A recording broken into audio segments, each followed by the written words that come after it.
Now to that special election to replace George Santos, Democrat Tom Suozzi's victory narrowed an already razor-thin majority for House Republicans. There are now 219 Republicans and 213 Democrats.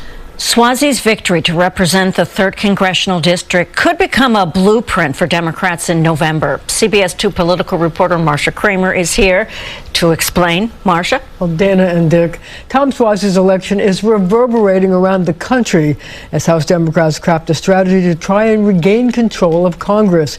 And here's how you know it's taking on far more significance. The so-called poobahs of power in Washington are talking about it, with the Republicans doing their best to stomp on it.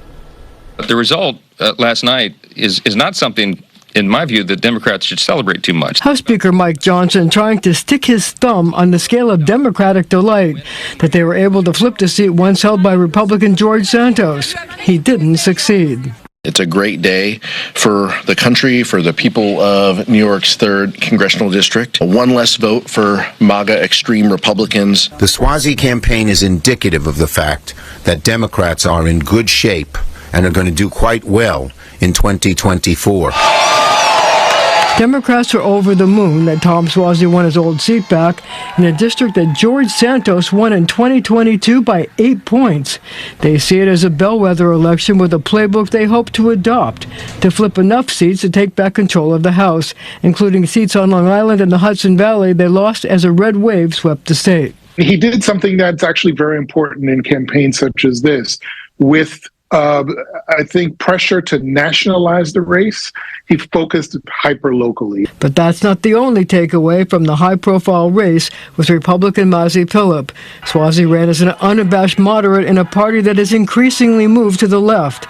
Experts say if Democrats want to take back the House, they have to find centrist candidates, especially in suburban and rural districts, to take on their Republican opponents. You should, think about fielding moderate candidates.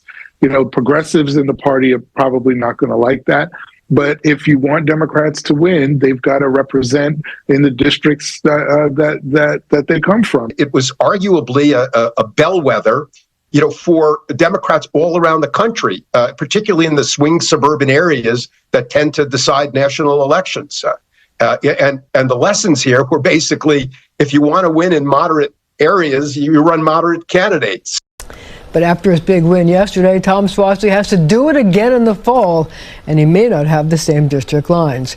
Tomorrow, the State Redistricting Commission is scheduled to unveil a proposal to redraw all 26 congressional districts in the state. The plan will have to be approved by the legislature, which has the option to redraw its own lines, which, as you know, will cause more court suits, and we'll be back. They're always moving the lines. Moving on. Marcia, okay, thanks, Marcia.